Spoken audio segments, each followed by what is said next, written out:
Fun day. Welcome into Last Call here, powered by WagerTalk.com. I'm Joe Raineri, stepping in for the wonderful Kelly Stewart, who I believe is on a plane right now to New Orleans. She'll be on Radio Row all week long. Of course, we are now T-minus exactly a 1 week away from the big game. We're going to have a lot to say about that game. Our man Gianni the Greek VR will be by. We'll start talking a little bit of props here and see what the market is doing thus far, as now we are just 7 days away from that big game. We've got a full slate in the NHL here today, so a great opportunity to jump in to the ice, and who better than Carmine Bianco to stop by to talk about some of those games for us. And NBA, college basketball, and boy, oh boy, you all woke up this morning to tweets going, wait a minute, are we being punked? Wait a minute, Luka Doncic is now a Laker? Yes, he is. And who better to get the reaction from, plus break down a few of these games today, than the one and only TC, Teddy Covers, in the house, kicking off last call for us here on Wager Talk. Teddy, I swear to God, I thought it was one of those, one of those punk jobs. Like I'm trying to read the tweet. I'm like, is this like the fake ESPN account? Like, what's going on here? But we all woke up to the most amazing news ever. AD for Luka swap, Dallas and the Lakers. Boy, didn't have that on my bingo card today. No, nobody did. And I think it speaks volumes about how difficult Luka Doncic has been to play with for his teammates in recent years. I mean, this is Dallas saying, we don't want this guy, the franchise player. And it's also Dallas saying, we're going for a championship right now, this year. Everyone's talking about OKC coming out of the West. I've been looking for it. If you see it, let me know if you find it. I want OKC versus the field in the West, and I'm going to bet against OKC. Someone else is coming out of the West. I understand the Thunder are getting there. But in the NBA, it's not about getting there. It's about having been there. And Dallas is a team that certainly has that championship pedigree for this season in a way that they may not have had before this trade. Now, is that going to matter? Are Kyrie and Anthony Davis going to be healthy in May and June? That's a whole other question. But Luka hasn't been healthy. For the Lakers, certainly you pick up a franchise cornerstone and a guy who, the Lakers have huge stars. And Luka Doncic is a huge international star, and that's what they do. But and he took the team to the finals last year. Let's not, for all the criticism that Luka gets from a basketball standpoint, he's as good as anyone in the league. So, but I've seen this grade traded, the ESPN trade at an F for Dallas, an A for the Lakers. And, I don't know if I'm giving it an F for Dallas. It won't be if they make it to the finals this year, and they're live to do just that. When you think about the 25-year-old Luka Doncic, not even close to being in his prime yet, Teddy, what kind of pain in the ass must he have been behind the scenes for Dallas to be like, ain't giving you $365 million in a max deal. Let the Lakers, you're the Lakers problem now. Let's move on. I mean, that's kind of how crazy it is. So I've never been an international superstar. Okay. I don't know what it's like, but I imagine you can imagine that it's when you get to that level, controlling the ego can be a problem. Yep. Listening to other people can be a problem. Yep. Working with other people can be a problem. And apparently that's, we've heard buzz about all that from Luka, and this perhaps cements that or solidifies that in terms of his reputation. That being said, he's playing in LA for the Lakers. He's going to get plenty of opportunities to overcome those rumors. From a basketball standpoint, I mean, there's not that many guys out there that are better than Luka. No. If you can deal with his personality, his play on the court is as elite as it gets. I love that, waking up to it. And don't let anybody ever tell you leaks happen by accident. When the leaks don't happen, that too is by design in the NBA for sure. All right, let's dive into some of these games coming up here today. 5 total in the association, Teddy. A lot of eyes seem to be focused on the Celtics and the Sixers today. Sixers playing Shocker. Much better basketball without Paul George and Joel Embiid there. So what do we think we're going to get against a Celtics team? Once again, laying double digits, which never seems to be a profitable bet laying with the Celtics here, Teddy. Well, never. Sometimes it is. Never is a mighty long time. All that being said, looking at the free WagerTalk live odds screen right now, I'm seeing Boston minus 11 and a half on the road in Philly, total 224 and a half for this ball game. And this has been a surprisingly, maybe a shockingly competitive series. Since Boston beat Philly in 2023 in the postseason, they've met 5 times. Philly's won straight up twice, and they've lost by 6, 10, and 18. Competitive. Only one really bad loss. They played on Christmas Day this year, the only previous meeting. Philly won straight up at plus 9.5. That was with Embiid and George on the floor. Obviously, they don't have that duo right now. And for all the struggle, I mean, Philly started in January. They went 2-10 straight up, 2-10 against the spread. Really playing bad, losing basketball. Team with a bunch of guys who shouldn't be on the floor for championship contending teams.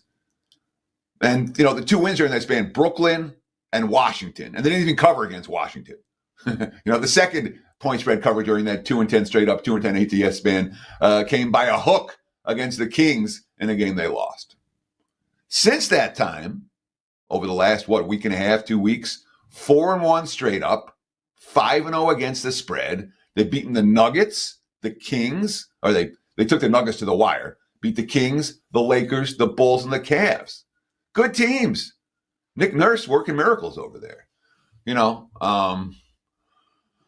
Boston, you talked about the struggles the Celtics have had against the spread, and they've been problematic from a point spread perspective. They really have.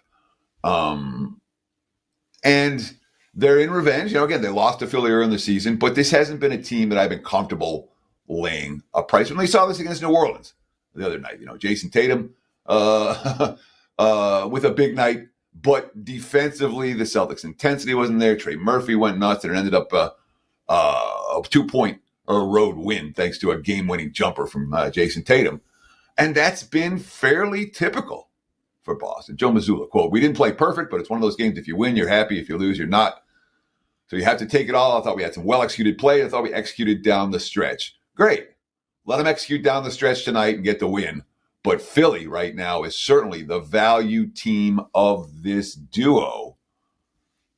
And when you talk about 5-0 ATS, their last 5, in my mind, that's a streak worth riding for Philadelphia. So if I'm going to get involved with this one, I'll take the points with the dogs, hold my nose, and expect Philly to continue their strong level of intensity in recent games, something that Boston's had a problem with of late. Tell me what you think, if you like. Appreciate the likes, the follows, and, of course, the comments very much. Agree, disagree? Let me know below in the comments. Thank you so much. The only thing I'll add there, Teddy, too, is the Sixer games have been off just ridiculous. I mean, their last 10 games are averaging 235 points a game. They've gone over in 8 and 12. They have not met a shot they don't like taking. It's absolutely hilarious. So it'll be interesting to see. The total has gotten hit here this morning, has it not? Yeah, we're seeing 224 out there now, even 224 and a half. It opened pretty much 221 and a half is what I'll call the number. So we've seen some over money for this one. And it's worth noting, if you pay attention to this sort of thing, Tyrese Maxey did not make the All-Star team. I'm always interested in the guys that were snubbed. And Maxey was flat out snubbed. He's an All-Star. He played at an All-Star level. The only reason he didn't get there was because other players on his team were hurt. So if you're looking for player props, Maxey would be a guy to target. And Philly might be a team to target if their point guard plays with the intensity that he's been playing with and at the pace he's been playing with. I mean, obviously, you talked about what Philadelphia's been doing. They're an up-tempo team right now, and the market's certainly showing signs that they're adjusting to that with the 3-point move upwards on the total. 42 against Denver, 43 against the Lakers. I don't know what his point prop is, chat room, but you may want to look up Tyrese Maxey in prime time here tonight, 6 o'clock Eastern time. That tip in Philly. The late game, Teddy, also interesting here tonight as the Memphis Grizzlies, who as of late have kind of owned Milwaukee here a little bit. Milwaukee limping home from what has not been a little road trip, not been profitable at all to back them.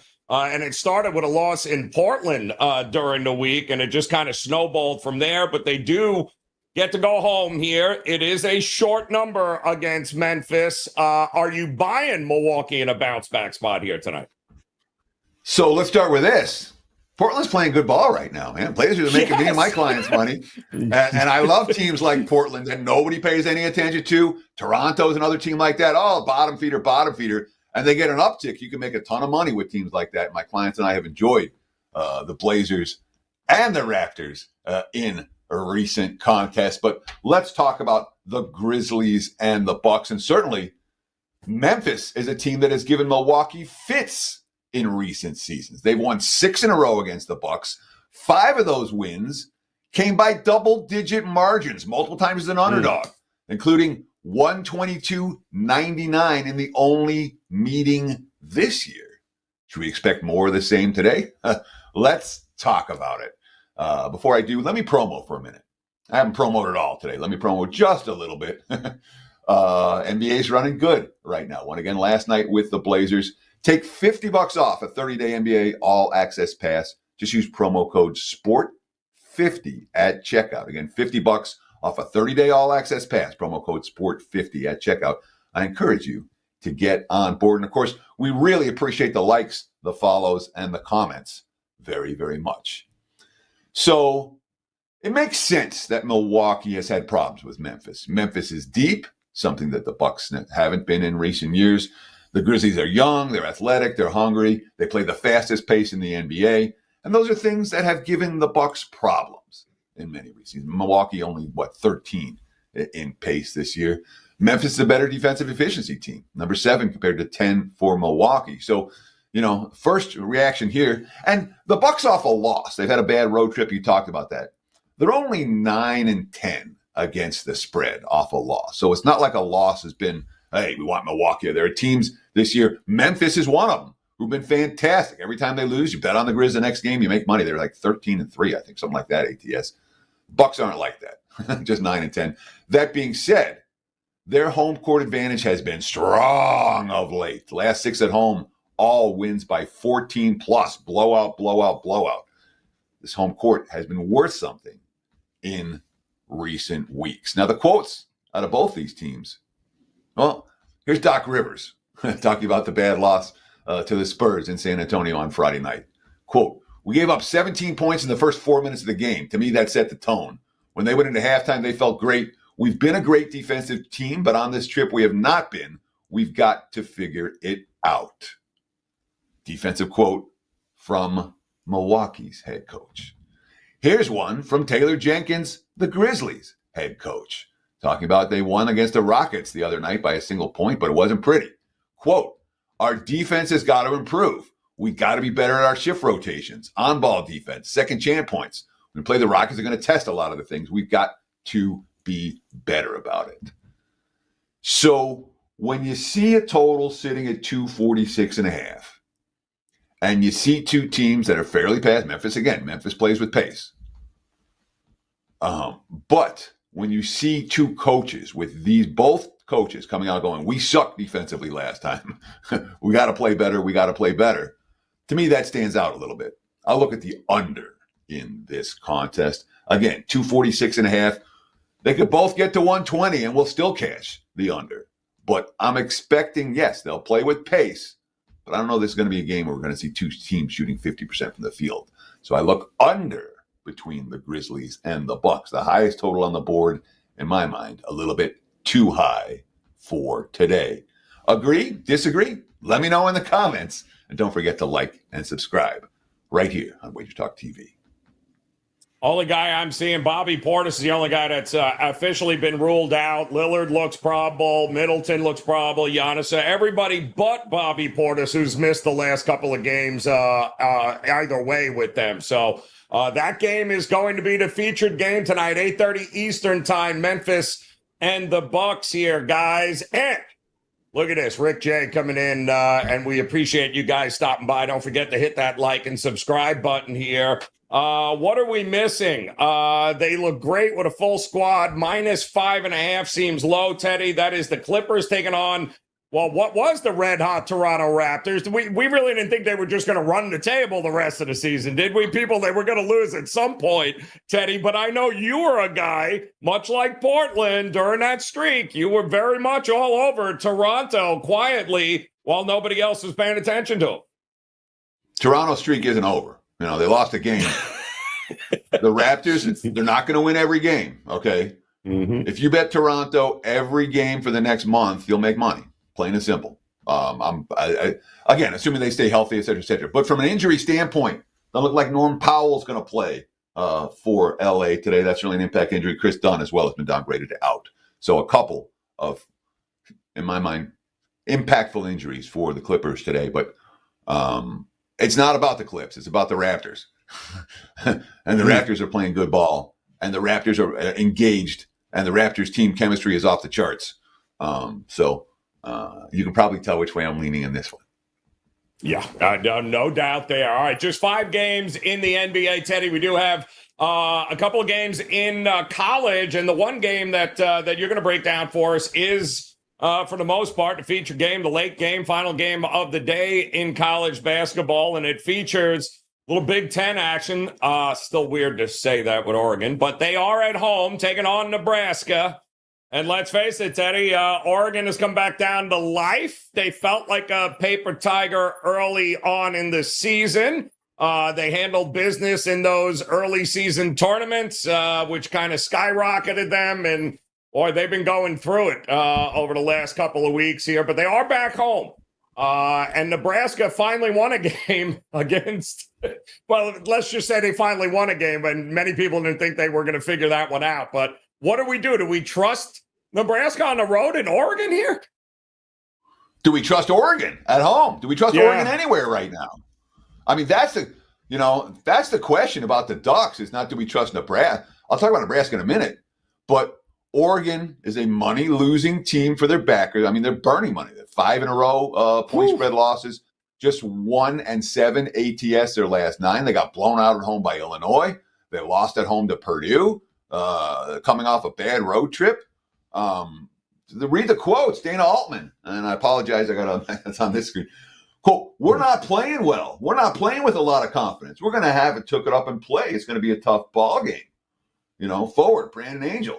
Quote, it's obviously a tough conference, but at the end of the day, we can and will compete with everyone.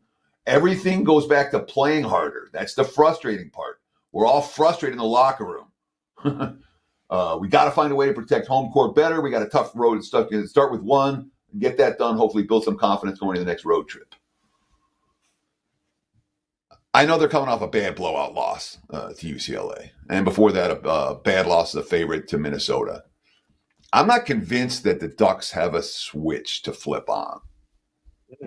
This is a team that from a market perspective was very highly rated coming into the Big Ten campaign. And in this point spread range, we're seeing that there's still a fair bit of respect for the Oregon Ducks. That win that Nebraska had against Illinois the other night, again, they had the lead, they let it get away, went to overtime, they made plays in OT. If ever there was a circle the wagons game, that was it for the Huskers, and they played like it. Now they got to do it on the road where they've had all kinds of problems. But I'd much rather take Nebraska after they got that W with a little bit of confidence, with a little bit of swagger in their step. And it's not like they've been consistently getting hammered on the highway. Yes, they had an ugly loss to Wisconsin that stood out, and that's right before the win over Illinois. And they had another bad loss to Purdue, but they took Iowa to overtime on the highway. They took Maryland to the wire on the highway, lost that game by 3. And I would expect Nebraska to give Oregon a battle tonight. This game does not feel like a blowout to me. And the Ducks, right now are not a blowout team. They don't have that confidence level. So Huskers, for me, +7. That is a client play on Sunday night. Gotta love it, Teddy. See, a little Sunday action on the hardwood, both NBA and college hoops, provides everyone an opportunity to end the week on a profitable note. You mentioned earlier, Teddy, when you've been running hot, anything up, locked, loaded for, I don't know, that game next Sunday? It escapes my mind. But what do you got over on your page at WagerTalk.com? Sure. Right now, I've got a single best bet in college hoops. You just got it for free. That would be Nebraska plus the points. I've got one play in the NBA. If you've been paying attention during the show, you probably know what that is as well. That being said, I haven't officially given it out, so you can check out the page, wt.buzz/TC. And we are locked and loaded a 5. This is one of those games, Super Bowl Sunday. When it jumps off the page at me, I load up on it. We won each of the last 3 Super Bowls. We're looking to make it 4 in a row this year. It is a 5% big ticket play on the side, on the money line. And we also have, I believe, 9 plays that I put in the prop report. That's all up and available right now, wt.buzz/TC. So looking to make some money on Super Bowl Sunday. They've been pretty good for us in recent years. I love it. And like Teddy said, for all those celebrating Luka in a Laker uniform, don't be running to the window to back OKC as your Western Conference champion just yet. More on that during the week. Teddy, always a pleasure, man. Thanks for swinging by. Enjoy the games here today. We'll see you all week long, leading up, of course, to the big game next Sunday. What are you guys doing? Have you not hit the like button yet? What are you waiting for? Hit that subscribe button. We certainly appreciate you doing so. Carmine Bianco coming up in just a few. We got a huge slate on the ice today in the NHL. So Carmine's going to take your questions, going to dole out a couple of winners for you there. But first, man of the hour, straight from like a 23-hour marathon in the steam room yesterday. Gianni the Greek in the house here and ready to roll on what should be a very interesting week here, Yanni. It's been interesting already, has it not? Leading up to the big game on Sunday, it's the bets are starting to pour in. Let's start with the NFL here in this big game. What have you seen so far? What's the main push, you thinking? Indeed, real quickly, and coming off that marathon steam room, like you touched on, Joe, where we went through every single college basketball game, added for it as well, every single one. Shared every move that I had, and when all the dust was settled, we narrowed it down to only 4 premium plays, finished 3-1 in those in college basketball. As you can see, been up all night. I think I'm still wearing the same thing from that steam room, if my memory corrects me. Here's what I got so far in the Super Bowl. We didn't see, just like you touched on, we didn't see much money at all early on. In fact, I was seeing kind of balance for every Eagles bet that came in, a Kansas City bet came in. For every Eagles, 2 bets, 3 bets on Kansas City. So it's kind of balanced. Even the money was kind of balanced. And usually that's not the case. In fact, we're used to, by the end of the first week, the sportsbook saying we need team A or we need team B, meaning there's always getting one-sided. And we're trying to calm it down. I remember always coming on saying, relax, by the time the game kicks off, they're going to have a lot more balanced action.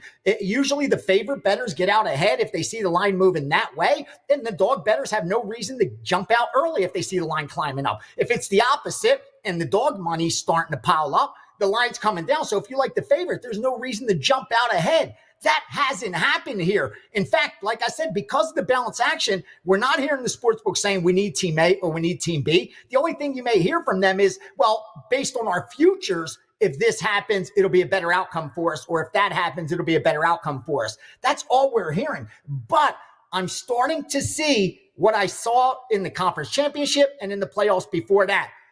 The money being tied in from earlier into that Super Bowl, meaning bettors that know they're going to be getting down on Sunday. They know who they like, whether it's the side or the total, and to try to get out ahead and even get a nicer return, because if they like the dog, there's not much money line action you could get. You ain't getting like plus 200, 250, 300. So what they're doing is they're parlaying it with some of the sides that they like already. Like some of the sides yesterday in college basketball, like North Carolina, they were already parlaying North Carolina with all those points with the Super Bowl. So you'll start seeing a ton of that this week. And here's what I'm starting to see. The one bet that's starting to stick out a little bit is Kansas City on the money line. Kansas City on the money line. And when I look at the book, I look at the back end, not sharp money related. Most of the recreational bettors, they're tying in parlays with the Chiefs on the money line, not laying the 1.5. So I think that's why they're parlaying it. So they don't have to lay. If they like the Chiefs next week money line, they don't want to have to play 125, 130 to win 100. This way, and especially you're getting decent parlay odds. Usually when they money line parlay with NFL, they're laying chalk. They're laying minus 400s, 450s. Like they put together that money line parlay with a bunch of NFL chalk. Well, this is only one game. So they're starting to do that with other sports. They're tying in some of the chalk in NBA to that Super Bowl, some of the chalk in college basketball to the Super Bowl. I've even seen NHL chalk, some of those minus 350s tied into the Super Bowl. And the side that's being tied into the most is Kansas City money line. That's what's popping out at me as far as this early. But as I said, as this week approaches, we'll get a much clearer picture. As the weekend approaches, we'll have a definite picture as far as what the public's on, what the sharp's on. I can tell you this. Wise guys do this. This is what the betting syndicate's doing. There's a couple groups out there that only bet props. No lie. They wait year in and year out. They fly out to Vegas. They come with a bankroll 50, 100K. And they barrel the books with props. They're middling props. They're usually a team. They have guys at different casinos, and they're able to say, hey, I got 5.5 over here on rushing yards. You got 6.5 over there. Let's play some games. And you'll see a lot of that going on from these groups.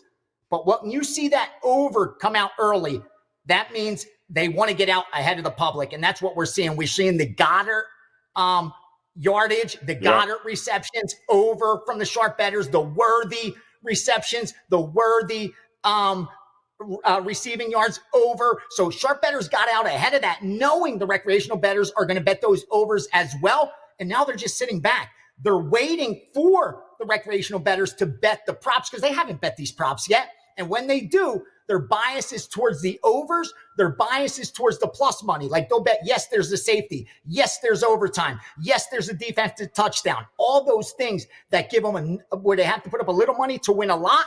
And the betting syndicates are hoping that they bet those down so much that they could come in there and instead of laying minus 800, they got to lay minus 600, minus 500. And they'll do that all day. If they think the true line should be minus 1,000 and they could get down at minus 450, 500, they'll place that bet every single day. So that's what they're looking for leading into next Wednesday weekend. It's going to be interesting if the betting public gives them that opportunity and bets all these props over and takes advantage of all that plus money. And so far, only bets I'm seeing on the total are over. Haven't seen, even though it dropped a little bit, haven't seen any under money from the recreational bettors. They're betting this one over for sure. Which leads me to believe, Gianni, that the pros are probably waiting until last minute. If they're going to hit the under, it ain't happening until an hour or 2 hours. And then it's going to be a mad rush to the window to try to get the under at the best price, right? So I think it's interesting that they're just letting the public do their thing. But boy, in that 23rd hour, they might very well be coming back in on the under. 100%. That's exactly what they're waiting for, Joe. And it happens every single year. It's not as if, they haven't done this before. So why not sit back, relax, and take advantage of that? Because even though it's a zero-sum game and they're not working together, everybody's out for the best number. They know there's more than enough outs. They're not going to get backed off really because if anything, they're helping limit the risk for the books. More times than not, when that game kicks off, they want the sharps to win. They want to pay the wise guys Monday morning because they have such an overwhelming amount of recreational bettors the other way. Because again, there's so much, no disrespect, unsophisticated money that will be bet on this Super Bowl. And they like, again, I don't want to sound like a broken record. They want to put up a little to win a lot. And they take advantage of that, the sharp bettors, and they like to bet the overs because who really wants to cheer for a 3-0 game? You want to see action. You want to see scoring. You want to see your wide receiver get 150 plus yards. And more importantly, you're live till the end of the game. When you bet an under by halftime, you could be out of it. If I bet under 4.5 receptions and he catches 5 passes by the third quarter, my ticket's in the trash. But if he has 0 catches at halftime and I have over 4.5, I still got a shot. I'm still alive. I got a chip in a chair, like they say in poker. My ticket's not in the trash can yet. So that's why it's that comfort of being live till the game's over, as opposed to betting unders where by the end of the first quarter, you could be throwing your ticket in the trash. So it's that comfort that makes them even more biased towards the over on big games like this. Yeah, it's buckle up. This final week should be very, very interesting, Gianni. But I'm wondering, too, over the years, because I remember how it used to be only about the Westgate, right, and Vegas and company, where the props would come out and everyone would run to the windows, and it would be all about that. But because everything, the props have been out from day one. I mean, I know they just released it. How has that changed the game in the prop market, where guys since last Sunday have been betting the props? We already knew the numbers. We didn't have to guess. I love that you brought that up. That's a great point, because most of them are autofill. Meaning it's the same ones every single year, and all they have to do is shave the number a little bit. Like the sports books were ready. They were already ready. All they had to do is get the players' props ready. And by that, they're going to look at the season totals. They're going to look at the recency bias, how they've done over the playoffs, and they already have the script. But because of the competition now, because there's so many sports books out there, it's creativity that is at the forefront, meaning everybody's trying to be more creative than the next guy. Everybody's trying to take more props than the next guy. You nailed it. We used to wait at the Westgate because they had the most. Every single year in, year out, they had the most props. They had the sheet. Now everybody has the sheet. And that's where you're able to take advantage of some of those obscure props that aren't autofill, that aren't the same thing. I mean, the safety prop's pretty much the same every year. The no overtime's pretty much the same every year. They just got to shade it based on what the betting line is for the game. Of course, a game that's 1.5 has a lot higher probability of going to overtime than a game where the team's -10, -11. So that's all they have to do, adjust for that. But it's the creativity, the cross-sport props, the obscure ones that they don't have a long history of. They don't have a huge sample size of. Those are the ones, like if you're really digging into, those are the ones I think you could really take advantage of. Like I wish I had the time to really dig into some of those props, because again, they're trying to outdo the guy across the street by being more creative and come up with an even wilder prop. You know, it was back in the day where it was one sheet. That was it. Now it's sheets after sheets after sheets from every sports book. So I urge you to go through them.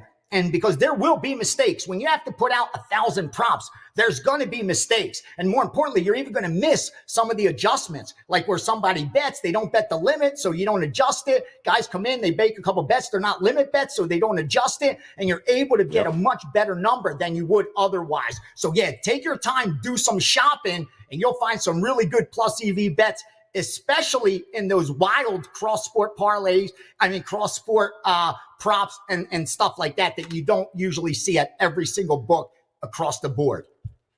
Yep, it's so true, Yanni. I mean, free market, right? The more competition, the better for the consumer like us.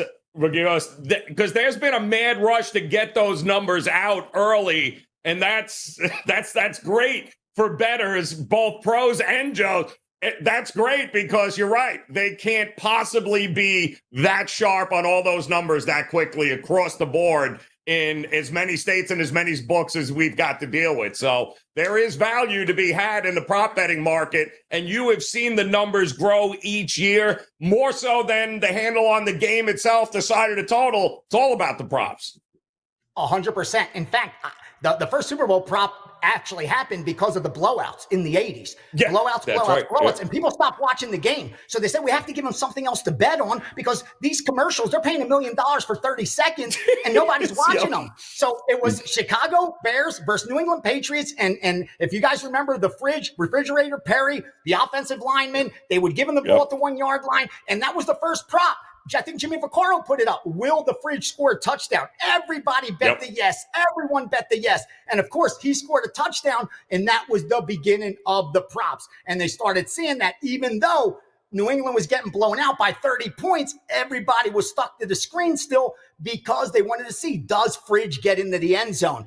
And that started the prop game, where they added more and more and more and more. And now the handle's much more than 50%. I mean, it was a decade ago almost where it had reached half the money on the side in total. half the money on the props. Now I would venture a guess that 75-25, 75 in favor of props. That's not even counting like parlays, teasers, all that negative EV stuff, but just those straight bets will be more in props, 75-20, if not 25, not 80-20 in favor of the game, myself included. I have a 5% on the game, but I'm going to have 10, 15 props at 2% each, 3% each. So I'm going to have 30 units over here and only 5 on the game. So it's even the same for sharp bettors. In fact, for the syndicates, it's automatic.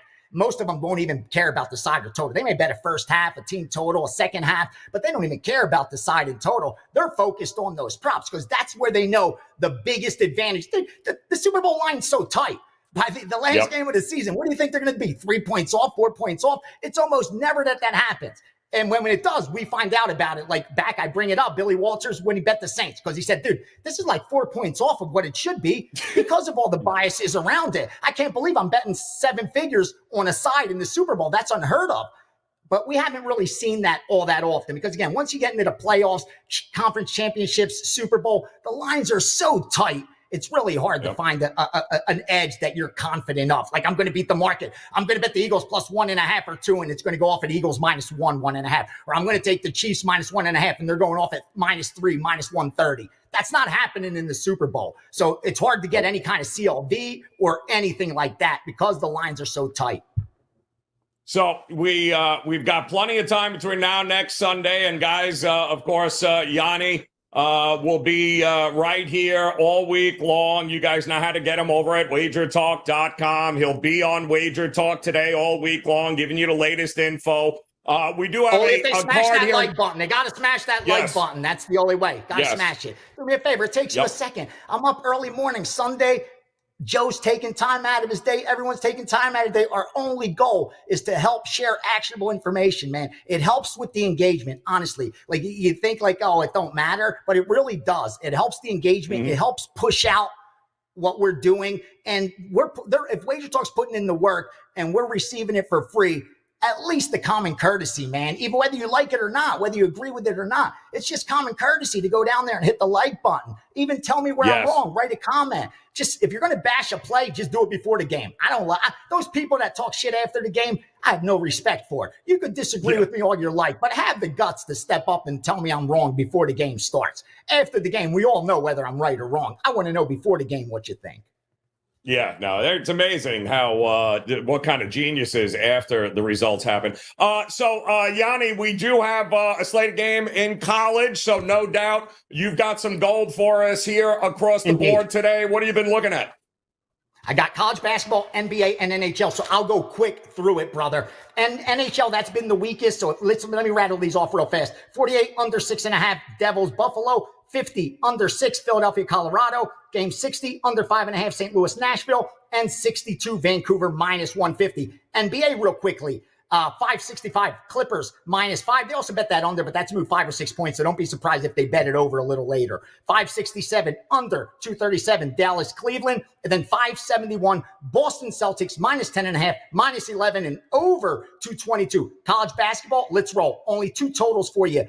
One total, actually. 851 over 136. Colorado, TCU. Let's dive into the sides. 823, Fairfield, plus the 7. 830, Sacred Heart, minus the 3. 826, FAU, minus 6.5, minus 7. 832, St. Peter's, minus 3. 842, Rice, plus the 10.5. 854, St. Thomas, minus 1, 1.5. 877, Tulsa, plus the 10. 848, Northern Iowa, minus 1.5. 856, DePaul, minus 4, minus 4.5. It looks like they bet pretty much every game on the board, but they do have good numbers in most of these. Keep your eye on the odds logic screen because there are some middles, there are some buybacks, especially when they get out overnight. As so far, I haven't released a single premium play because I keep my parameters tight. I have them set up for 2025. So far, so good. Up for the year, up over the last 7 days. And the goal is just to do damage. I'm really excited. Like I said, head on over to WagerTalk.com. Check out my page. I got the Super Bowl up. I'll have the MMA card already up because I released the 4% for next Saturday card. So, again, day by day, we're going to be crushing the college basketball with that sharpest group on the planet that hits these. And wait till you see what we do in baseball. Forget about it. Woo. I had a losing season last year, but now I'm with the right guys, ready to rock and roll, baby. Oh, yeah, I have no idea. I'm in South Florida, and the pitchers and catchers are already here, my man, around town. So it's we're that much closer to Major League Baseball. All right, get out of here. Get some rest here, Gianni. We always appreciate it. Change your And, of shirt. course, we'll see you. Yes, go change your shirt from the steam room yesterday. We appreciate it, as always. Hope you guys appreciate it, because we're not done yet. We talked NBA. We talked college basketball. And now it is time to talk a loaded NHL slate here and get a couple of winners for you guys on the ice before we let you go. And who better than the one and only Carmine Bianco in the house, ready to roll here on a big slate. I've given up trying to figure out the NHL schedule, Carmine. Like, I don't get it. Like 2 games, 1 game, 12 games, no games. But we got a loaded slate on a Sunday here. So kick us off. Where are we starting on the ice today, man? Yeah, 9 games today, 1 game tomorrow. So no puck time tomorrow for those guys who normally tune in. But Joe, I've been talking to the guys in the chat there. The best comment in chat after what Gianni said was from Bill Sandoval, who says he's undefeated on the season after the game is over. So you always love those guys who have the opinions after the game. But Johnny did mention this Devil Sabres game, and that one goes off in about 25 minutes, first puck drop, usually about 7 or 8 minutes after the hour, 1 o'clock. And he talked about the under in that one. And this is one of those ones. I talked to one of my clients this morning, and he used the word conundrum. And I'll tell you why. The Sabres, 17-5-3 at home this season to the over, 28-14-7 to the over. Very profitable by angle. But the Devils, 15-9-1 away from home to the under, 31-18-7, one of the best records to the under on the season. Conflicting data. So it is tough to take the over just based on the fact that the Sabres have a good number and they've scored 11 goals in their last 2 games against Boston and Nashville since returning from that West Coast trip, because you never know what you're going to get from the Devils. And I think the Devils are a better defensive team.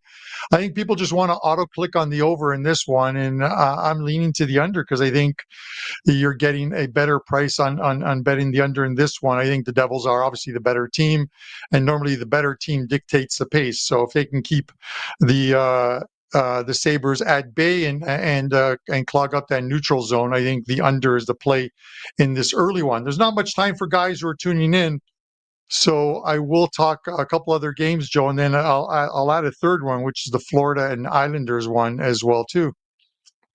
Well, I was going to ask you that, Carm, because we've got a lot of these with 9 games today here. We had a big slate yesterday, so we got a lot of these teams on the second of back-to-backs. I know the Islanders, didn't they? They called the rookie up for his first appearance in net today against my Panthers. I don't know if the Panthers announced who was in it, but they took. It was the Blackhawks. So they played about 8 minutes, the starters yesterday for the Panthers, and then that game was pretty much over, though, with Bobrovsky in net. But have they put anybody in net for the Panthers yet, or is it night?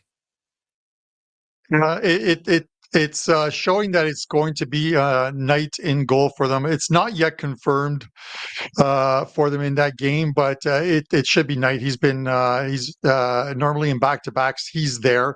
And listen, it's one of those ones where, again, you look at the 2 teams and the fact that the Islanders called up a goalie for this one, that it's Spencer Knight and he's lost his last couple of games, and you just want to auto bet the over, and the line did go from 5.5 to 6, but it shaded 20 sets to the under. Spencer Knight, Joe, at home, and you're a Florida fan. Spencer Knight at home has been very good this season.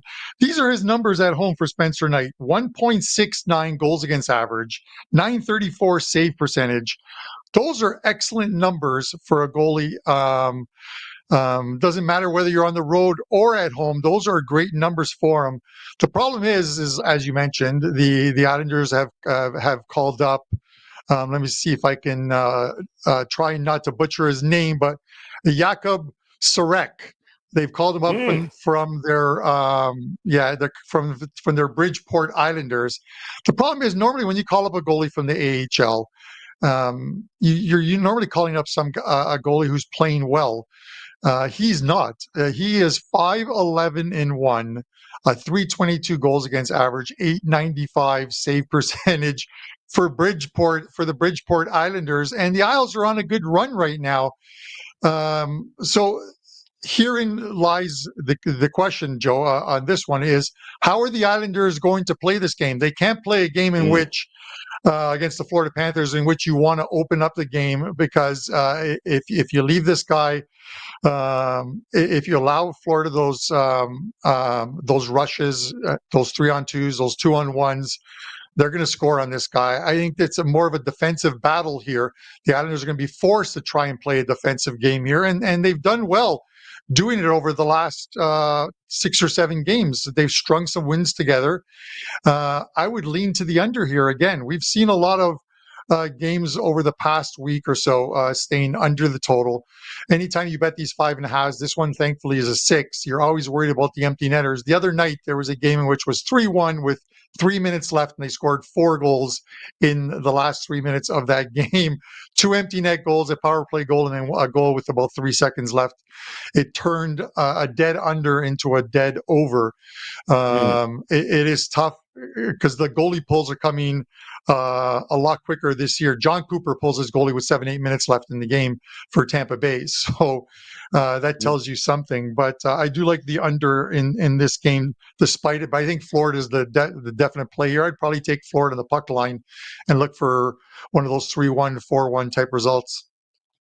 What are we doing here? And shout out to those guys in the chat room hanging with us here today. Big Daddy in the house. D-Best in here as well. Pleasure to see you guys. Roger Long, thank you. Titan CT. Keith Landry, as always, turbocharge here. We appreciate it. Don't forget to hit that like button. Hit that subscribe button if you haven't done so already, as we do have 9 games on the ice here today. Plenty of opportunities to end the week on a profitable note. Let's look at that Vegas Rangers game, Carm, if we can. Rangers, I believe, shut out last night. Not great, although they've been desperately trying to figure out how to turn this season around here. What are we doing, though, with Vegas in this spot here? Are they the side? What are we going to do in this game? You know, the price here is about right. I think this is a coin flip.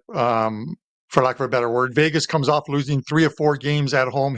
They're hitting the road now for 4 games. They're going to play the Rangers tonight, then the Islanders, then they're going to play New Jersey and Boston, and then they essentially honor a 2-week break with the Four Nations tournament coming up that starts on the 14th. It is Vegas. I think Vegas is starting to come around. Jonathan Quick should be the goalie here. The New York Rangers have been playing a lot better. They pulled themselves back into that playoff race, and I think they're going to continue to do so.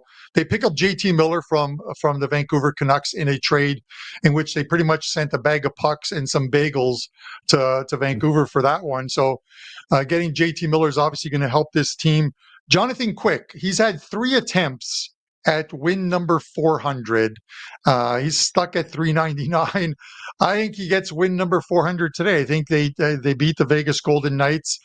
The Knights have not played well, and Brian Leonard had mentioned this on Puck Time about 2 weeks ago, 2.5 weeks ago. He said the schedule for Vegas is going to get that much tougher towards the end of December and the beginning of January or the middle of January, and might be a good time to start fading them. You can make some money. And he was right. They went on a losing streak, and I don't think they've fully come out of it. I think the Rangers are the spot here. Quick gets his 400th win if they actually do start him in goal. I like the Rangers in this spot. Yeah, no, I'm sorry. When the Rangers got shut out, it was just a awful appearance by Minnesota yesterday that got blanked by Ottawa 6-0, which was kind of laughable here. All right, so it is kind of a coin flip game in that one. You talked about Jersey, Buffalo. Johnny Detroit, I'm sure, is somewhere listening about your breakdown and how Detroit is going to win the Stanley Cup somewhere along the line here. I don't know if it's going to be this year or the year 2085, but They are playing, I believe, Vancouver tonight. Are they not here at 8 o'clock? It's one of the late games here. What are we looking at in that one? Yeah, Johnny Detroit also has some sweet season tickets. Joe, let me tell you, two great seats at the game. He's got a parking pass. I think he can actually drive into the stadium and park by the Zamboni. That's how good and revered Johnny is in Detroit and at Little Caesars Arena. But this is another one that Gianni talked about quickly when he was giving out the rotation numbers, and Vancouver, that they had played on Vancouver, because I think Vancouver's the right spot here. I think they're playing much better than they have. And there was a lot of white noise going on with the dressing room and the whole JT Miller and Elias Peterson. And this team is now starting to string some wins together. It is more the scheduling for Detroit. So here are two numbers for Detroit. And I think at this point in the season, they're tough numbers to ignore. The Wings are 0-5 in the second of a back-to-back. It's a back-to-back tonight. They played last night in Calgary and then had to make the flight over to Vancouver, which is about an hour and a half or so, but probably getting in early morning. But not only that, they are 0-7, Detroit, this year when playing the third of a back-to-back, and this is the third of a back-to-back. They beat the Oilers, they beat Calgary, and now this is their third game in 4 nights, and they are 0-7 this season in that scenario. So a couple things going against them in this one. A Vancouver team that got rid of that white noise with the move of JT Miller, and that have been playing much better of late. So I think Vancouver is the play right now. This one is probably going to steam, and because it's one of the late games of the night, it probably steams closer to the evening. There's some 150s out there. It's going to hit 160. Very well may hit 170 in this one, but I think Vancouver is the right play here. Like in Vancouver to get it done here tonight in that game. I believe we had one other one here, Carm, that I saw coming in. And of course, it's got to be the late game, right? As second of the back-to-back for Calgary. And I believe, what do we got? A backup in net here tonight? Is it for that? Who have what? The backup, I think, has lost 6 straight for them, too, as well. But Seattle? Can we really trust Seattle here, or are we just expecting a lot of goals here? Yeah, that's. I think that's the one thing. This is a different Seattle team. We saw the Seattle team that probably peaked a lot earlier than they should have when they made that second round of the playoffs and knocked off the defending Stanley Cup champions Colorado in that first round. They come off a good win, but again, 6-2 at home against the San Jose Sharks. Their games have been high scoring of late. 6-2. They lose 6-4 to the Anaheim Ducks, 4-2 to the Oilers.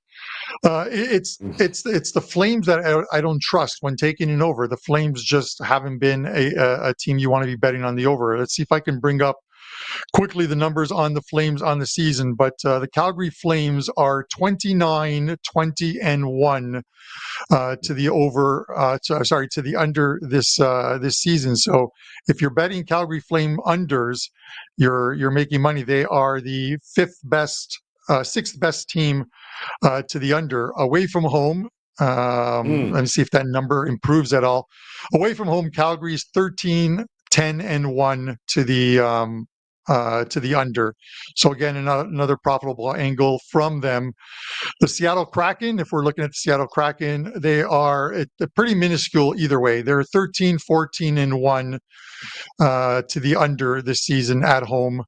And then overall on the season, not much better on the season, 26-24-3, negative units, whether you're betting the over or betting the under. So I probably wouldn't touch the total. If I was, I would likely go to, I'd likely lean on the fact that Calgary on the road are better under team and just don't score a lot of goals. I'm not really worried about the goalies. Joey Decord's a good goalie for Seattle, and it should be Dan Vidar in goal for Calgary tonight.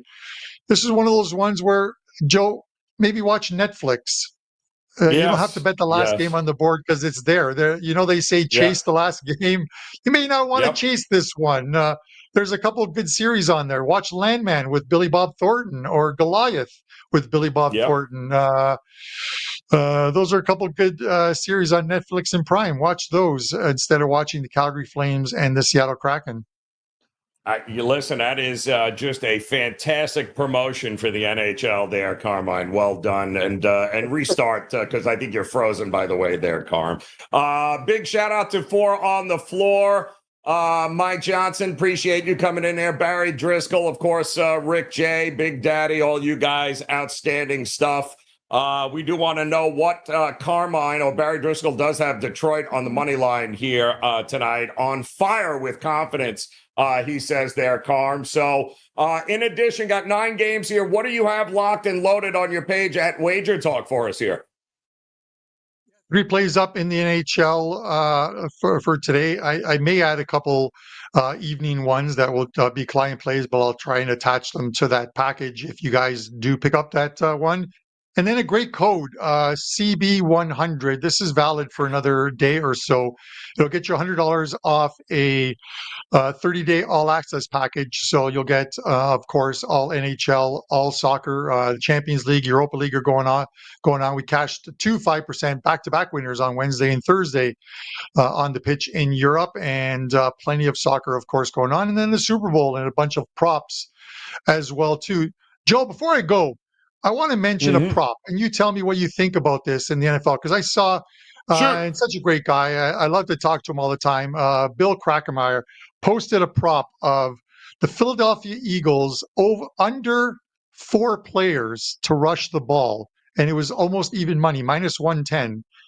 And he bet that one. You look at the Eagles and you figure, okay, well, Saquon Barkley, Jalen Hurts, Kenneth Gainwell, you would need 2 other guys to rush in order to make that ticket a loser, 1 guy to make it a push, because it's a 2-way line, not a 3-way line. Who else could possibly rush the ball? Any wide receiver end arounds? I don't think it's going to be Will Shipley. He's had 13 games this season, Shipley, including the playoffs, where he hasn't even carried the ball once.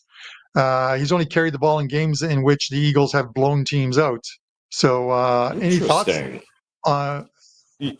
Well, I mean, the only thing that would scare me, Carm, the only thing that would scare me is that if Hurts has to leave the game, Pickett has to come in, and then Pickett running for his life gets a rush, and then you got to worry about. I'm just saying. I mean, you would think not more than 3, but even if they did a Devonta Smith end around or some sort of trick play there. That would be the only thing that worries me, is that you got Pickett showing up in this game for some unknown reason there. And then, then you might be screwed at that point. But for the most part, the price. It reminds me of the, and if you're on the wrong side of this one, you guys will remember this one. But Patrick Mahomes rushing yards, in which the last 2 plays of the game, he took. He went back 7 yards on one play and then about 8 yards on another, lost 16 yards, and turned the winning ticket into a losing ticket. So this is the NFL. We absolutely love it. We'll see what the script shows us next Monday. Love it. All right. Well, and you can't ask Dan any of that, because he'd have just said they don't need anybody except 2 guys rushing the ball, and that's it, because they're gonna rush right into a Super Bowl trophy there. Carmine, always a pleasure, brother. I appreciate you stopping by. I know you got a big day here on the pitch as well as the ice, so we'll see you, of course, for puck time during the week, except for tomorrow. There's only 1 game, so no puck time tomorrow. He'll be back with Andrew on Tuesday, and just another reason for you guys to hit that like button and subscribe button and become part of that WagerTalk TV family. And that'll do it. Another week in the books. The calm before the storm, guys. Beginning tomorrow, it'll be all about the big game next Sunday. Kelly's in New Orleans all week long, so you'll have a chance to see her. The content, of course, will be rolling out of New Orleans live on Radio Row. You still have an opportunity to hop on board with your favorite handicapper over at WagerTalk for the big game. Not just the big game this Sunday, but through the big game next year. as well. That is a hell of a deal for 1 year, guys. That's how you do it. Partner up, long-term investment. That's what it is all about. And certainly hope you'll come back and join us again tomorrow, as we do have Wager Talk today and a whole lot of guest appearances this week on Wager Talk today. And it'll be a Prez-free zone this week. So you guys feel free to come and hang out with us beginning tomorrow, noon Eastern time for Wager Talk today. Much more coming on a big game. Until then, guys, best of luck with all your plays. We'll see you again soon here on Wager Talk.